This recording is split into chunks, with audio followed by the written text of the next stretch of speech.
this video, I want to look at a few of Daniel's TikTok videos where he's been talking about some things he's recently been up to, and he opened up about his struggles like using drugs.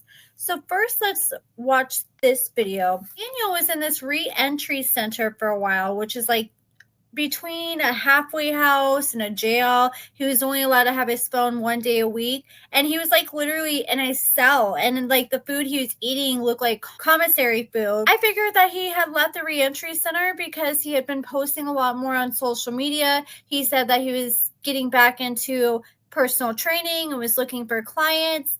Okay, so this is what Daniel has been up to. Good morning. I hope everyone had a great weekend. Some updates about me. I put it on in like a lot of job applications. I've had a couple good prospects. I have an interview tomorrow at this bar as a dishwasher. Any work that I find here is going to be temporary. I'm moving in October. I'm going to Henderson, Nevada. I'm moving with my cousin, and I'm going to start college when I move over there. This sounds like a good game plan. Yeah, that's really exciting. My mom is the only one like in our family who like went to college. So yeah, I'm just really excited about that. I've always wanted higher education. I've been struggling like in terms of like mentally, emotionally. You know, I'm 32 years old, and what the I have to show for my life. That kind of gets to me a little bit, but you know, I can't compare myself to other people. That's just what I've been doing. You know, the people that I see in my life, like they have all these things. They're younger than me. It's like I feel like I'm playing catch up. You know, I'm like catching up to them. Missed out on so much just with prison and my shin. You know, it feels really good to talk about this kind of stuff because I don't really talk about it. He looks healthy. So I'm in a sober living home, right? We have a roommate. He recently just got kicked out. There's a rule here, not bring women over, period.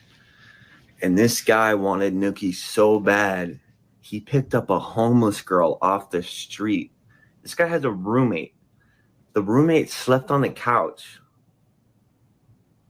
The guy that got kicked out brought this homeless chick in, brought her overnight.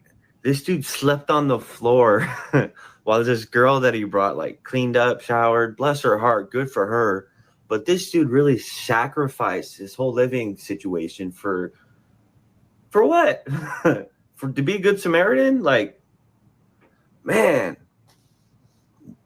I don't know where he's at now. I wish him the best, but dude, what were you thinking, man? Come on. Okay, that confirms he is currently in a halfway house.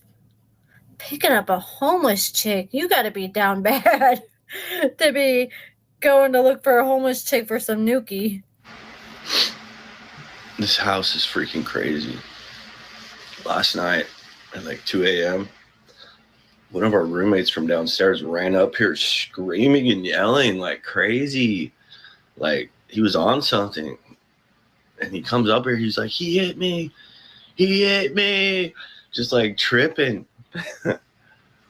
I guess his roommate, like in the middle of the night, jumped on him and just started hitting him in the face. But then he wants to run upstairs to our part of the house and wake everybody up and tell us about it. Like, what is going on around here? I mean, if someone jumped on me in my sleep, I would want the whole house to know too. I'd be scared for my life. I would just want to go back to bed in peace. This house is nuts, dude. Like, we need cameras in here. This could be a TV show, I swear. Okay, so he's in a halfway house for now, looking for a job, and he's been struggling financially. Like he posted, when you're getting your life back together and paying for gas is a struggle. This is where Daniel opens up about using and when he started making bad decisions. For those who don't know about everything like regarding to like life after lockup and Bianca and I and just my struggle with I'm in recovery. And when I look back on my life, like where it all began. I think of like elementary school, just, that time, like 12, 11, 10 years old. Like I was a really lonely kid. My biological father, he was in and out of prison for all of my young childhood life. The memories I have of him when he was home, he wasn't a very nice person. He wasn't a great dad. And, he had his struggles too, but I don't think he understood just the damage that he caused, to us kids. I have 2 brothers and a sister. I'm the youngest boy. My brother Jeffrey, he passed away from his addiction. He died when I was in prison. But my dad, he was very neglectful to us, and when he was around, he was very abusive. So when I was in school, I didn't really know how to communicate very well with people. I got bullied, and just having that neglect from home, I just wanted to fit in somewhere. I was desperate to. I remember this time, I was 12. It was like a school dance.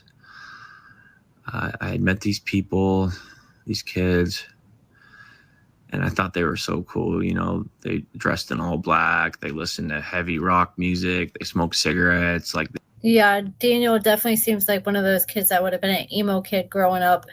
They didn't care about anything. Like, they didn't care what people thought about them. And I just thought that was incredible. I just wanted to fit in with these people, So the school dance, my mom, she had dropped me off. It was kind of like, a big deal back then, a school dance. But I didn't even attend. I met up with these people, these kids, these rebels, and we met up front of the school dance, and we ditched it. And this is where I believe where I started, because I was lonely, and I just wanted to fit in. So, these kids, they would smoke cigarettes, and they wanted to ditch the dance, so I ditched with them, and I had my first cigarette with them. And we didn't come back to the school.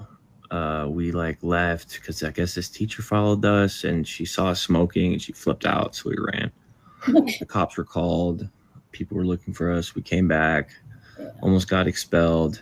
But at that moment, that acceptance from this group of kids, it felt really good. And, moving forward from that, I took on this behavior to do what I thought other people wanted of me. It made me feel good to smoke cigarettes, smoke weed, drink alcohol, and that slowly progressed into darker and darker things. I had my first sip of wine, 14, felt incredible. I didn't really take on drinking heavily then. That sprouted much later in life, but I was smoking weed a lot.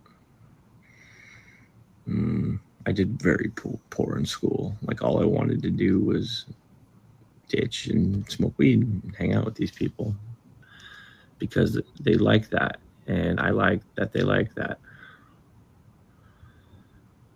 I barely made it through middle school. I think I passed because I had gotten a D in math because of one assignment that I had turned in that was late.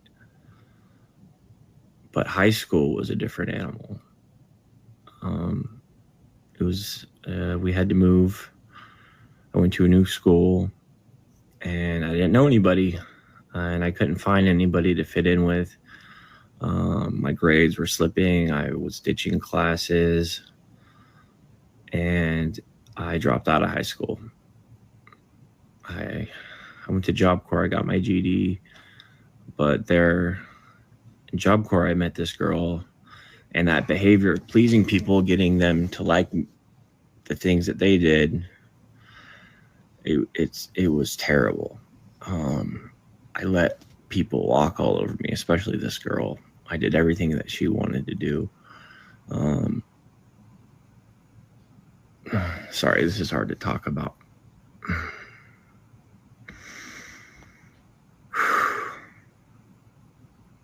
This girl that I'm speaking about, she's my ex-wife now. Okay, I didn't know Daniel was married, or he was married at one point.